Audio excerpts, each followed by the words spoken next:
Bonjour, je m'appelle Benjamin Thévenet, je suis spécialiste en shiatsu et en massage de bien-être depuis plus de 15 ans. Je suis formateur au sein du centre Vita Sphere en massage de bien-être.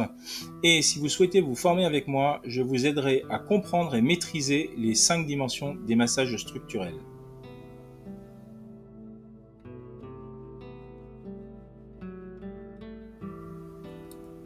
Je parle donc des 5 dimensions dans le massage structurel, avec d'abord l'horizontalité, la deuxième dimension la verticalité, la troisième dimension la transversalité, la quatrième dimension la libération ascendante et la cinquième dimension le flux énergétique et vibratoire. La première dimension dans le massage bien-être, c'est l'horizontalité. Je parle ici des techniques psychosensorielles qui se font à fleur de peau, dont la fonction est d'activer les capteurs sensoriels et réguler le système nerveux autonome. La deuxième dimension dans le massage structurel, c'est la verticalité. Je pense ici à l'ensemble des techniques neuromusculaires ou profondes qui permettent d'agir, donc plus en profondeur, dans les tissus, notamment par la pression. Ces techniques ont pour fonction d'agir sur le corps musculaire, sur les articulations ou encore sur les fascias profonds.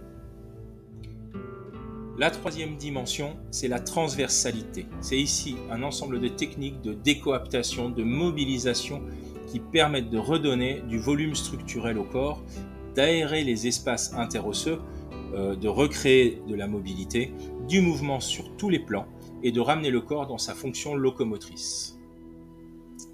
La quatrième dimension dans le massage structurel, c'est la libération ascendante. Ce que j'appelle libération ascendante, c'est ici l'ensemble de techniques de fouetté, de traction tissulaire, de techniques rebond, avec une notion de dépression, qui vont justement avoir un effet sur ce qu'on appelle l'effet rebond, et de reconstruction des voies de circulation de l'information. Ce concept se matérialise par un ensemble de techniques qui permettent de travailler de la profondeur vers la superficialité, à l'opposé de la verticalité. Enfin, la cinquième dimension dans le massage structurel, c'est le flux énergétique et vibratoire. Ce sont ici toutes les approches dérivées qui permettent d'agir sur la structure par des circuits particuliers, privilégiés, comme les méridiens dans la médecine traditionnelle japonaise, comme les zones réflexes dans les réflexologies, comme les relations métamériques qu'utilisent les ostéopathes, ou encore les fréquences vibratoires que l'on retrouve dans certaines techniques énergétiques, dont la fonction est d'agir indirectement sur les systèmes du corps humain.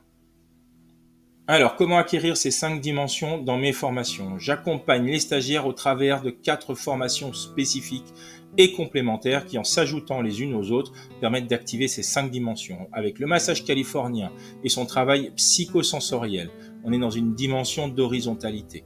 Le massage suédois et son travail neuromusculaire, on retrouve la dimension d'horizontalité, mais avec beaucoup de travail en verticalité et des notions de transversalité au travers des étirements et de la mobilisation articulaire.